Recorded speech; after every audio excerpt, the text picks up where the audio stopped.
Some mornings, the house still thinks he's coming back. The radiator ticks the way his pen used to when he was calculating bills, and the kettle whistles as though it remembers the exact minute he liked his tea. Even the floorboards groan in familiar rhythm, like an echo practicing what it used to hear. That's what silence does after a long marriage. It performs memory. My name is Clara Reynolds, and this is the story of how I stopped mistaking survival for devotion.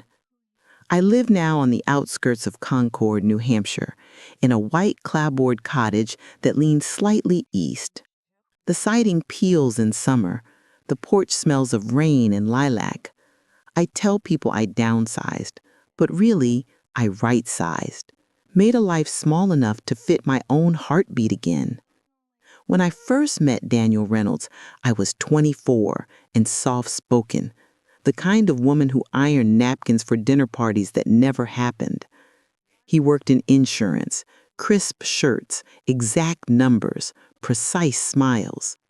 He had a way of looking at you like a spotlight, warm at first, then blinding. He noticed everything I did, the way I tucked my hair, how I stirred coffee, how I laughed.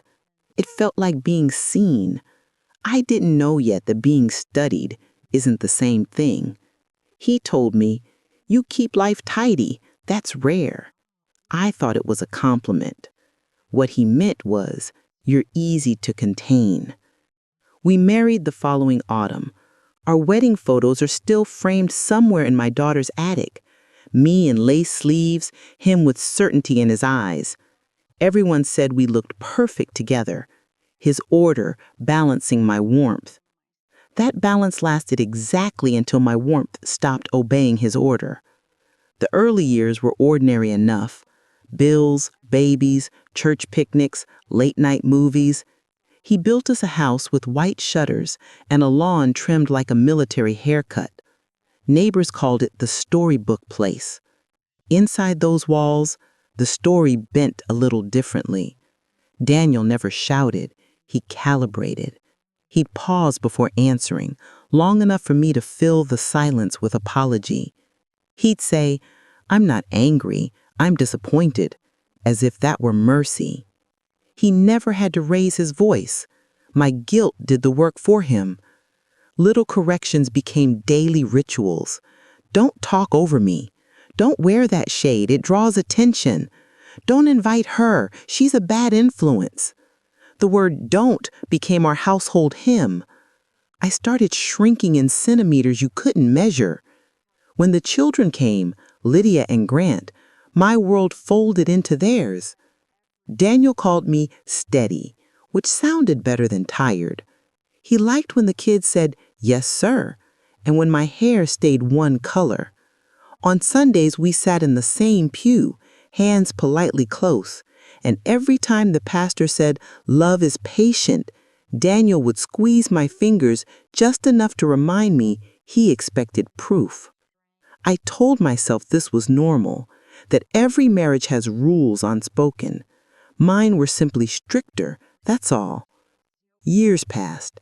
The kids grew, college, careers, lives. I filled the emptiness with volunteering, baking, hosting. People said, "Clara, you're always doing for others." They didn't see it was how I disappeared, under casseroles, behind potlucks, inside favors. Daniel grew quieter with age, and in that quiet, my fear learned new shapes.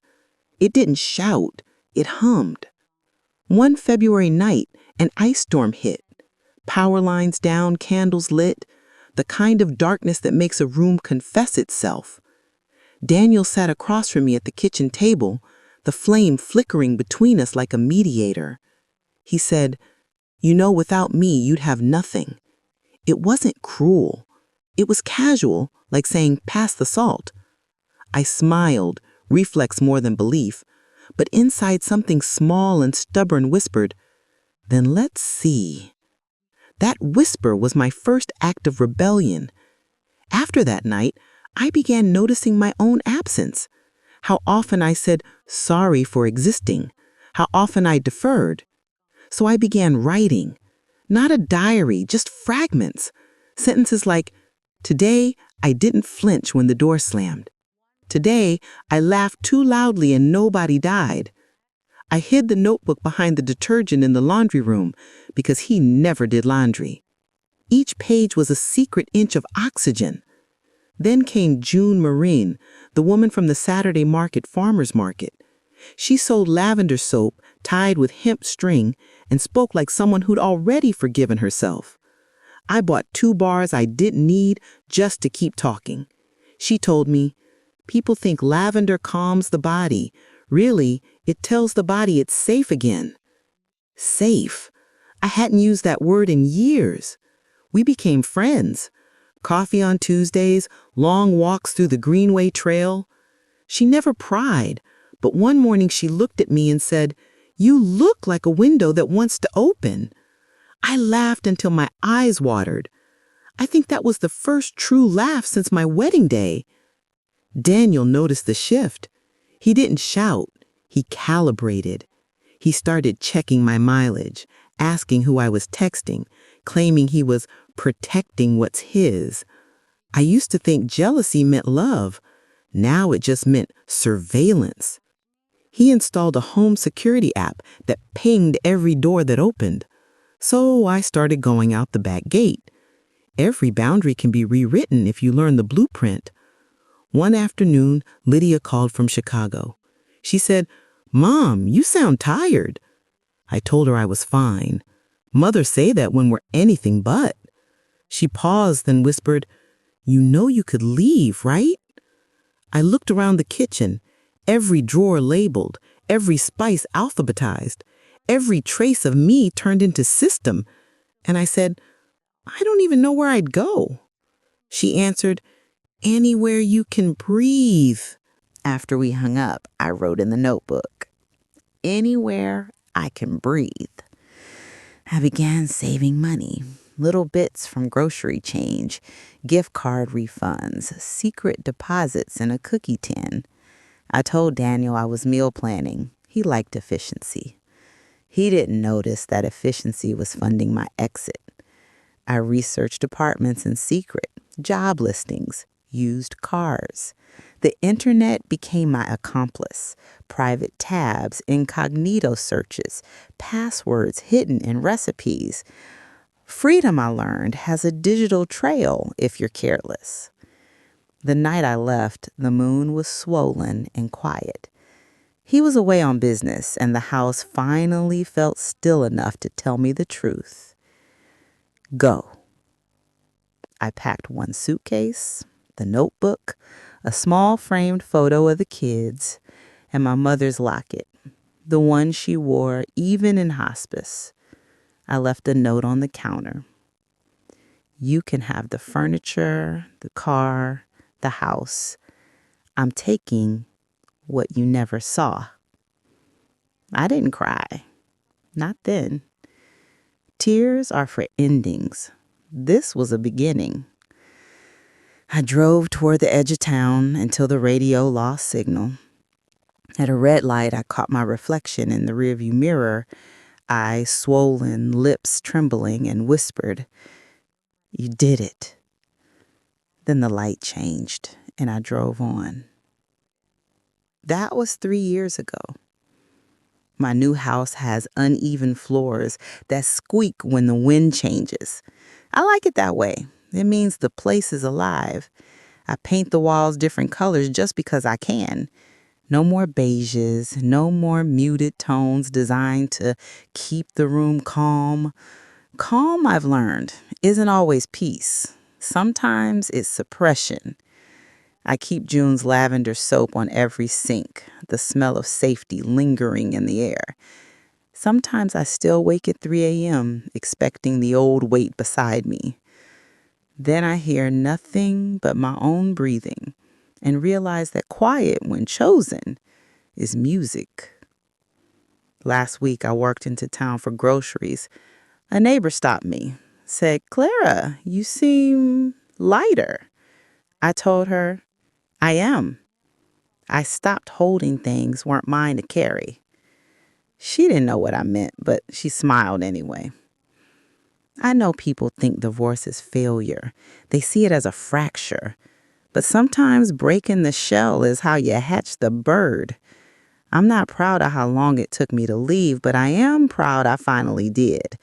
Because every woman I meet who's still waiting, still explaining, still negotiating her freedom deserves to hear this. There's no expiration date on starting over. If you're still here listening, tell me in the comments. Have you ever stayed because leaving felt like chaos? Tap the heart if you've ever had to rebuild from pieces someone else tried to scatter. And tell me, when did you finally realize peace counts as strength? Sometimes I sit by my kitchen window at dusk. The sun dips low, turning the glass into liquid amber. The light bends through it, soft and gold, and spills across my table. Every night it falls in a different pattern, never the same, never broken. And I think maybe that's what I am now. Not healed, not perfect, just bending toward the light. Freedom, I learned, is quieter than I imagined. It doesn't arrive with trumpets. It comes disguised as grocery lists and laundry drying on a new clothesline. The first few months after leaving Daniel felt like learning to walk again, on legs that had been told for decades they weren't strong enough to stand. Every day I woke to silence that wasn't watching me. No footsteps measuring my pace, no voice correcting my tone.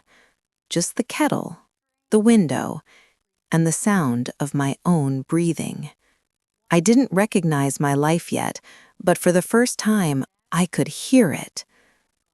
The cottage I rented outside Concord came with creaky floorboards and a patch of wild daisies near the porch. The landlord, a retired teacher, handed me the keys and said, "It's old, but it stands. So do you." That sentence stayed with me. I repeated it like prayer when the loneliness arrived. And it did arrive. Loneliness doesn't knock, it just moves in, quietly unpacking memories into every corner. Some nights, I caught myself reaching for the other side of the bed, half expecting to feel the weight of someone else's sleep. But the space stayed empty, and I realized emptiness could also mean room. In early spring, I took a job at a small flower shop downtown.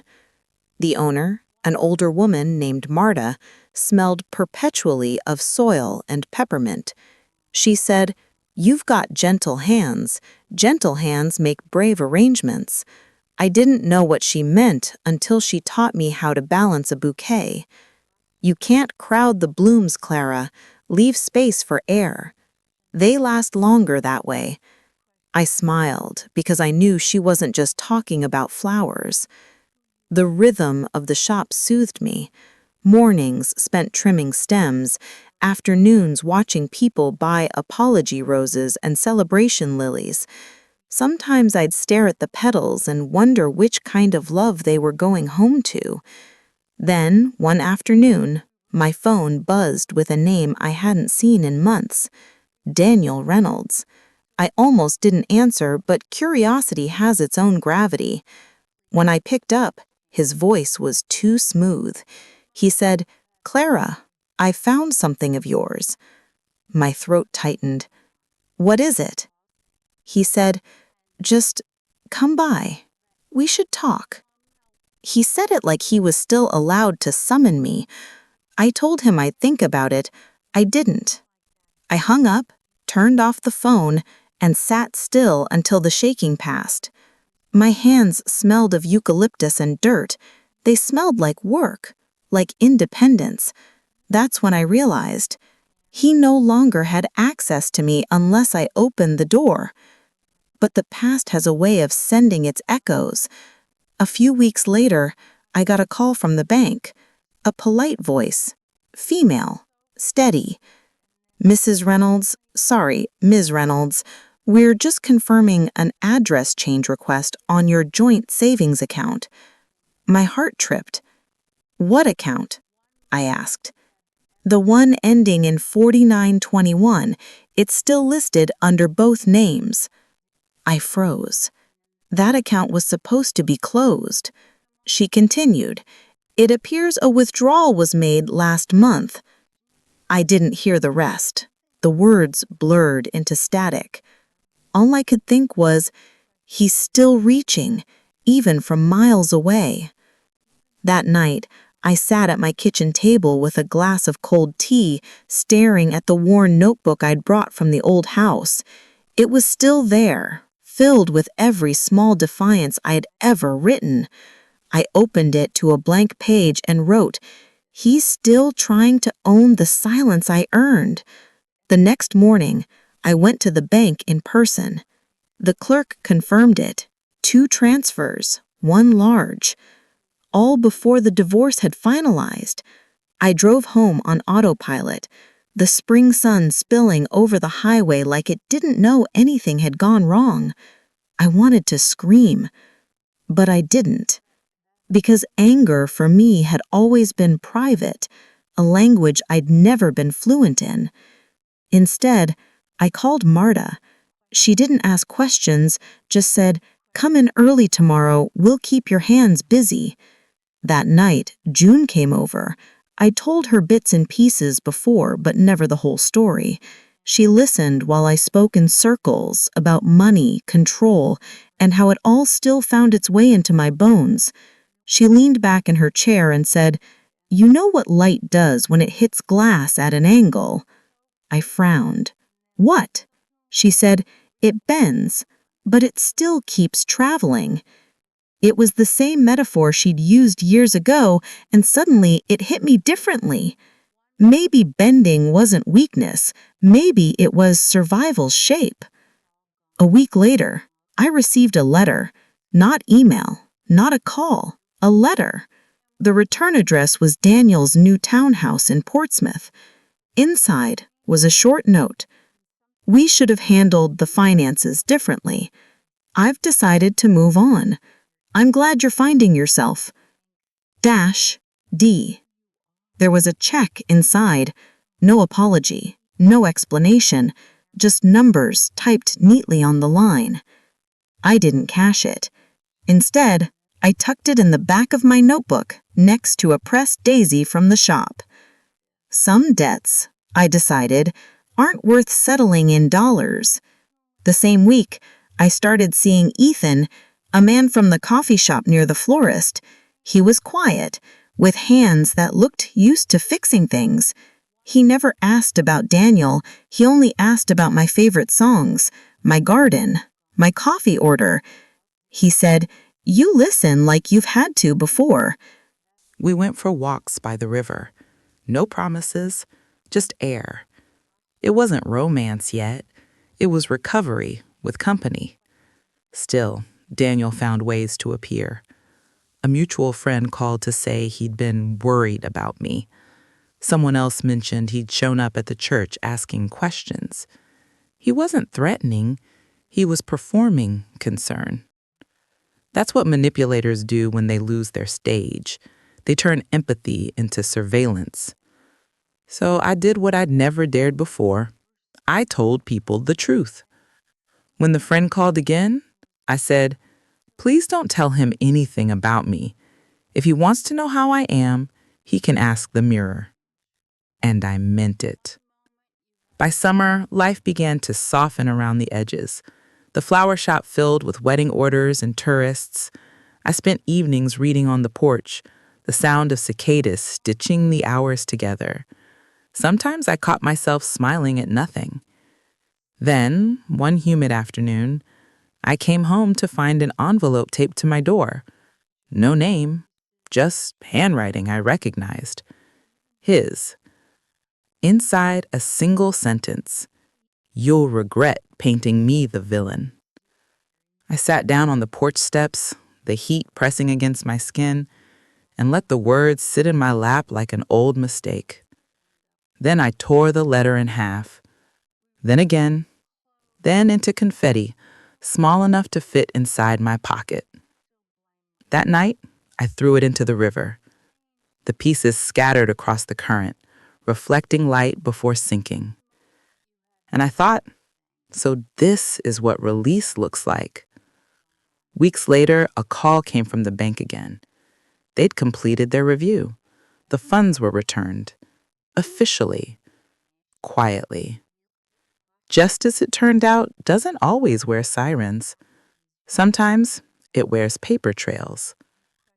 One evening near the end of summer, I closed the shop late. The town was hushed, sky dipped in gold. As I walked home, a familiar car passed. His car. My chest tightened, but I didn't hide. He slowed for a moment, looked at me through the open window, and for the first time, I didn't look away. I just kept walking. Because fear is a habit, and habits can be broken. When I reached home, the porch light flickered automatically. I stood in that small glow, breathing. The world felt level, not fixed, not finished, just balanced.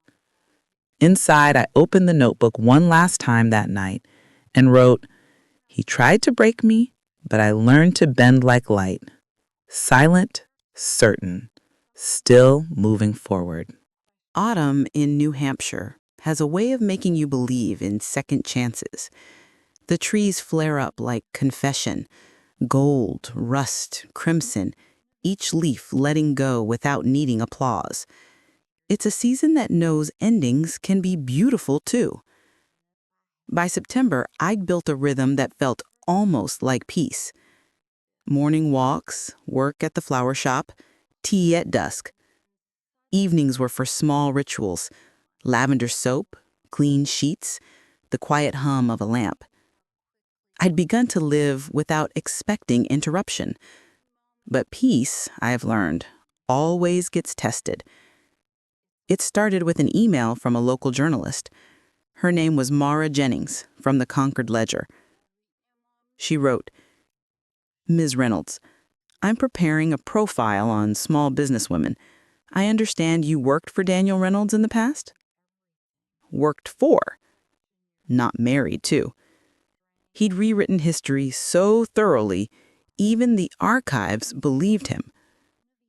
I almost deleted it, but something inside me, the part that used to stay quiet, clicked reply. "Yes, I worked with him once. What do you need to know?" She called that evening. Her voice was warm, steady. "He's applying for a community leadership grant. They're requesting references. I just wanted to verify his background." A pause, then softly, "Off the record, I heard some concerns. Anything you'd want to share?" For a moment, I couldn't breathe. Not because of fear, but because someone was finally asking. I didn't give her gossip. I gave her truth. Simple, clean, no bitterness attached. I told her about the finances, the manipulation, the control that came dressed as charm. I told her I wasn't seeking revenge, only accuracy. When I finished, she said quietly, "Thank you for trusting me." And I realized it was the first time anyone had ever said that to me in years. 2 weeks later, the article appeared online. Just a small piece, nothing sensational. But the line that caught everyone's attention was this: "Former associates describe Mr. Reynolds as meticulous in management, occasionally to the point of control." That word, control, was my quiet victory. No scandal, no shouting, just truth, nicely typeset. He called that night. I recognized the number immediately. This time, I answered, Clara, you've gone too far. I kept my tone level. By telling the truth? You're making me look bad. I'm not making you anything. You built that yourself. There was silence on the line. Long, heavy. Then he said, "You always did have a way of twisting things." I almost laughed. The irony was too perfect. He used to call me fragile. Now apparently I was dangerous. "Daniel," I said softly, "I'm not twisting anything. I just stopped straightening your lies." After that, the call stopped, but the ripples didn't. At the shop, Marta showed me the article printed out on the counter. "Is that him?" she asked. I nodded. She said, "You should be proud." I didn't expose him. I just stopped protecting him. "That's the same thing, dear," she replied, clipping a rose stem with one clean snip. A week later, I received a letter, this time from Daniel's lawyer. A single page, all formality and frost. Cease and desist any defamation or misrepresentation of Mr. Reynolds' character. No signature from Daniel himself, just typed threats in polite font. I read it twice, then laughed, an honest, deep laugh that startled even me. Because there's something oddly liberating about realizing someone can't scare you anymore. I sent it to my lawyer, who replied simply, "Empty letter, he's bluffing, ignore it." So I did. And that's when silence began to favor me. Life at the flower shop bloomed in rhythm again. Autumn weddings, harvest centerpieces, cinnamon-scented wreaths. I found joy in watching people choose beauty on purpose. One chilly morning, as I was arranging sunflowers, the doorbell jingled, and there he was, Daniel. Standing in the doorway, tan coat, scarf, confidence like armor. For a moment, time folded. My hands trembled around the stems, but I didn't drop them. He said, "We need to talk." I looked at Marta behind the counter. She raised an eyebrow if I needed her. I told her, "It's all right. I've got this." He followed me outside to the bench near the shop window. The air smelled of damp leaves and coffee. He looked smaller somehow, not in height, but in certainty. He started with the script I knew too well. "I never meant to hurt you. You misunderstood. I was under pressure." I listened, not because I needed to, but because old habits die slower than love. Then he said the thing he always saved for last. "You'll never find someone who knows you like I do." I smiled. "You're right, because I don't need someone who studies me. I need someone who sees me." He blinked, confused, like I'd spoken another language. In a way, I had. It was called freedom. He stood, angry now, muttering something about reputation. As he turned to leave, I said, "Daniel, thank you." He stopped. "For what?" "For showing me what breaking looks like, so I'd know how to bend." He didn't reply. He just walked away. And with each step he took, I felt the air around me lighten. That night I made tea and sat by the window, rain tracing soft rivers down the glass. I thought about the girl I used to be, the one who whispered instead of speaking, who apologized for sunlight. I wanted to tell her, "You did it! You saved us!" The world didn't cheer. No fireworks, no applause. Just a deep, sacred quiet. And that was enough. Weeks later, I got another email from Mara, the journalist. She wrote, "Thought you'd like to know, the grant was denied. The board cited discrepancies in his financial record."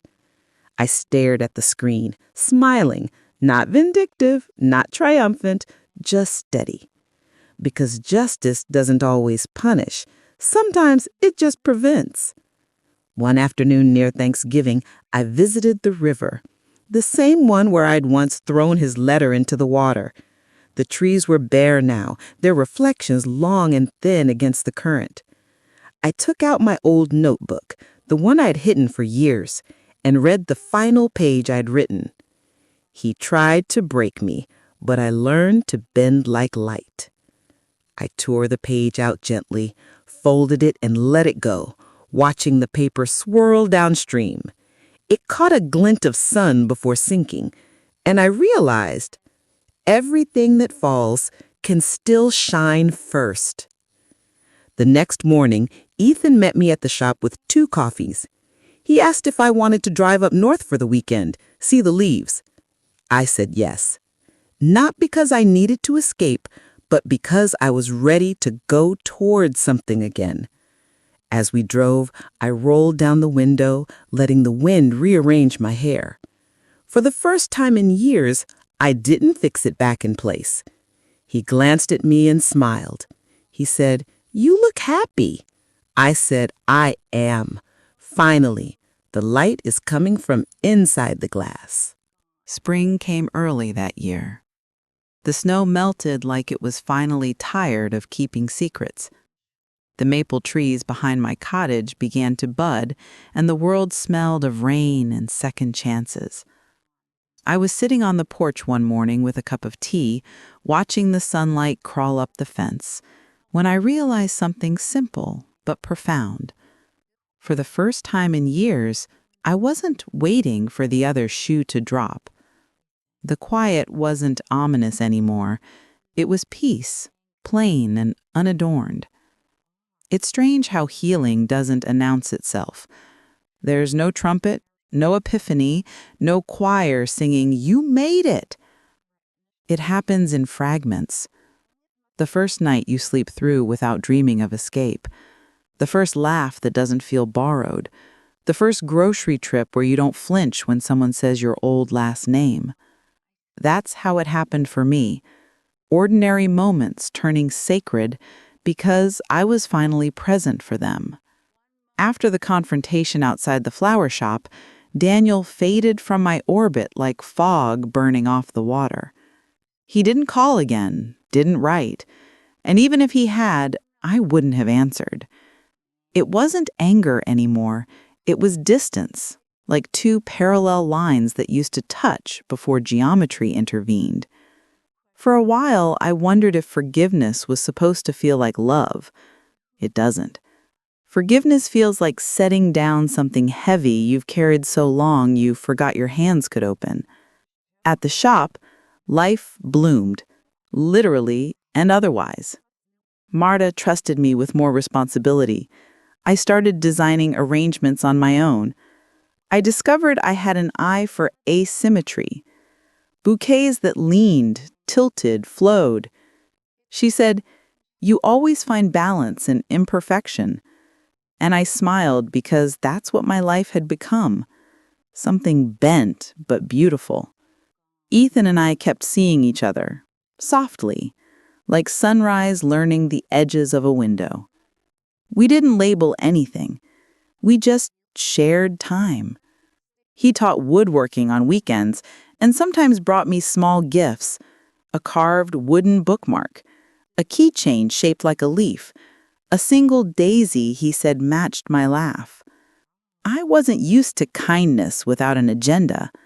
For months, I kept waiting for the catch, the test, the critique. But it never came.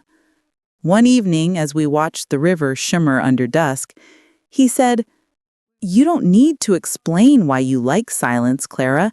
It's part of your grace." No one had ever called my quiet grace before. I think that's when I let myself start to love again, slowly, responsibly, like returning to a song you thought you'd forgotten. But healing isn't linear. There were still days when memory would ambush me. A smell, a phrase, a reflection in glass that looked too familiar. Sometimes I'd wake in the night with the old panic lodged in my chest, my hand reaching instinctively toward the lamp, as if light itself could prove I was safe. and every time I'd whisper to the dark, "You're not there anymore." Eventually, the dark started believing me. By summer, my daughter Lydia came to visit. We hadn't spent real time together since the divorce. Too many unspoken questions hung between us. She stepped into the cottage, looked around, and said, "It smells like calm in here."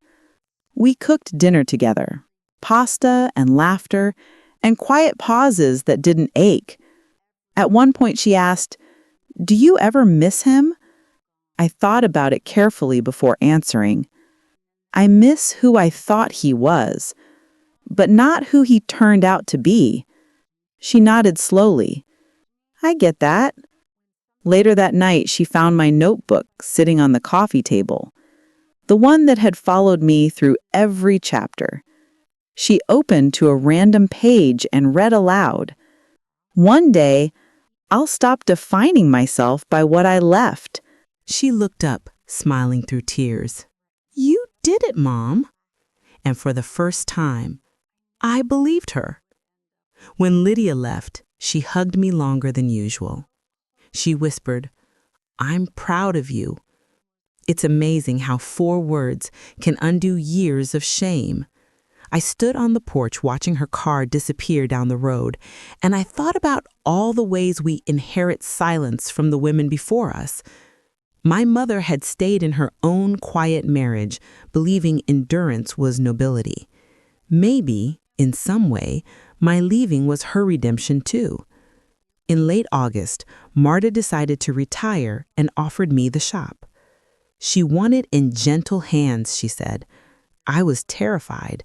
Business licenses, rent, responsibility. But something inside me, a voice I hadn't trusted in years, said, "Say yes." So I did. And just like that, I became the owner of Maple Bloom Florals. The same hands that once trembled folding laundry now signed contracts and arranged wildflowers. The same voice that once whispered apologies now greeted customers with warmth. Life had come full circle. And this time, it fit. A few weeks later, I went up north with Ethan to see the leaves turn. We stopped at a lake I'd never been to before. Mirror still, the mountains reflected like a dream. He handed me his old camera and said, "You should take one picture." I did. Just one. The frame caught my reflection in the water, blurred, golden, bending. And in that moment, I realized the metaphor had changed. I wasn't bending to survive anymore. I was bending to reflect. When we returned home, I found an envelope in the mailbox with no return address. Inside was a check for a small, final amount. One last settlement from the old accounts. I stared at it for a long time, then folded it neatly and slipped it into my donation envelope for the women's shelter downtown.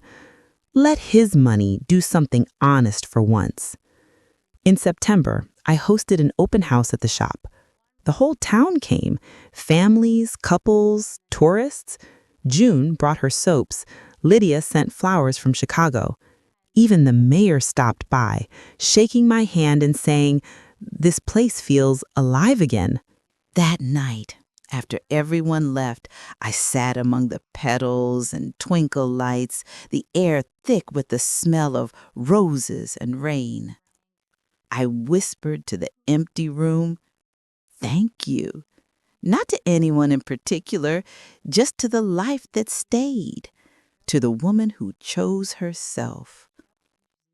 I've stopped counting the years since the divorce, not because I want to forget, but because it no longer defines the timeline. Now I measure time by seasons, by blooms, by laughter that feels genuine.